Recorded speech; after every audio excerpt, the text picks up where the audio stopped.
Welcome to The Explainer. Today we are digging into a huge idea from Stephanie Stahl's massive bestseller. It's all about something called the inner child, and trust me, it shapes pretty much every single interaction you have. So let's dive right in. All right, let's just start with a question that I think, well, a lot of us can relate to. Have you ever found yourself in that same fight? You know the one. The argument you have over and over and over again, even if the actual topic changes. It's baffling, right? But what if I told you there's a really clear reason why it keeps happening? So, the book kicks off with this perfect little story. Meet Miguel and Selma. Selma forgets to pick up Miguel's favorite soda at the store. I mean, it's a tiny mistake, right? No big deal. But for Miguel, this triggers a massive explosion. It feels like this huge personal betrayal. The question is, why? What is really going on? Okay, so to get to the bottom of Miguel's reaction, which seems, way over the top, we've got to look deeper than just this one fight. We need to understand the argument he's always having deep down inside. Because let's be real, this fight is not about the soda. At all. It's not even about Selma being forgetful. When an emotion is that intense, it's a huge clue. It tells you there's some other hidden player involved, a powerful force that was just waiting for a trigger. And that hidden player? It has a name. It's time to meet your inner child. So what is the inner child? Well, it's not some little kid literally living inside you. It's really just a powerful metaphor. Think of it like a container that holds every single one of your childhood experiences. All the good stuff, all the bad stuff, the fears, the joys, everything. And it's all stored deep in your unconscious. Okay, but here's where it gets kind of mind-blowing. Think about how much influence this thing has. The research suggests that this unconscious part of us, this inner child, drives a staggering 80 to 90% of how we see the world, how we feel, and what we do. It's like the invisible director running the show of our adult lives. Now, it gets even more interesting. This inner child isn't just one thing. It actually has two very different sides to it. Stephanie Stahl calls them the shadow child and the sun child. And these illustrations from the book just capture it perfectly, don't they?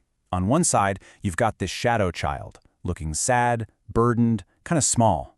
And then on the other side, there's the sun child, just vibrant, joyful, totally alive. And here's the thing, we all have both of these inside of us.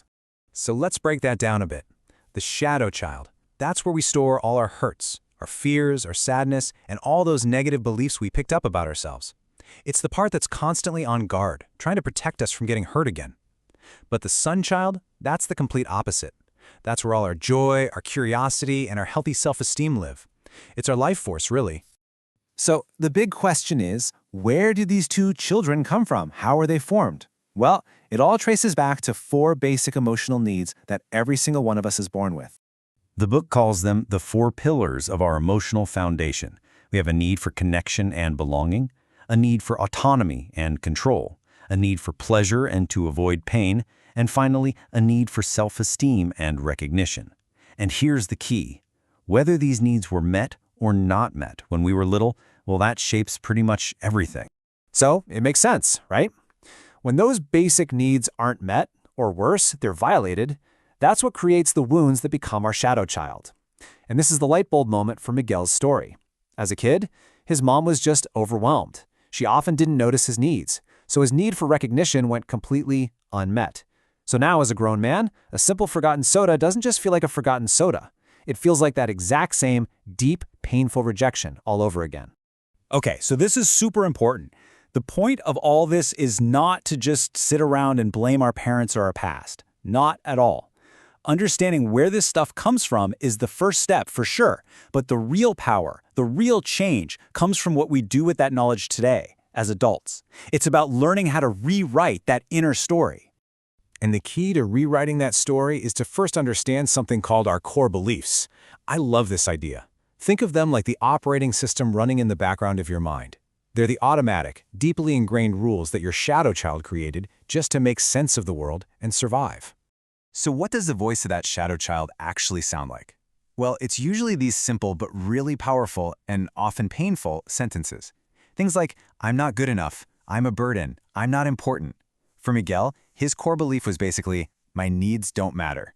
And for Selma, who had really critical parents, her belief was, I have to be perfect to be loved. I mean, Do any of those ring a bell for you? There's this one story in the book that, wow, it just floored me. It's about a 58-year-old client, and after years of work, she finally realized something huge. Her conscious, adult brain knew she was safe. But her shadow child? It was still living in a reality from 50 years ago.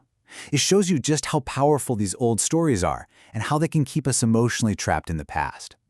So, what do we do with all this? What's the takeaway? The goal isn't to get rid of the past. You can't. The goal is for your adult self, that's you, right now, the rational one, to step in. You can learn to comfort that scared shadow child, to acknowledge its old fears, and to tell it, hey, we're safe now. And once you can do that, you get to consciously choose how you respond instead of just reacting from that old wound. And that really brings us to the final and maybe most important thought. The next time you feel that huge, outsized emotional reaction, your own personal forgotten soda moment, just try to pause and ask yourself this one question. What is my shadow child trying to tell me right now? What old story is getting triggered?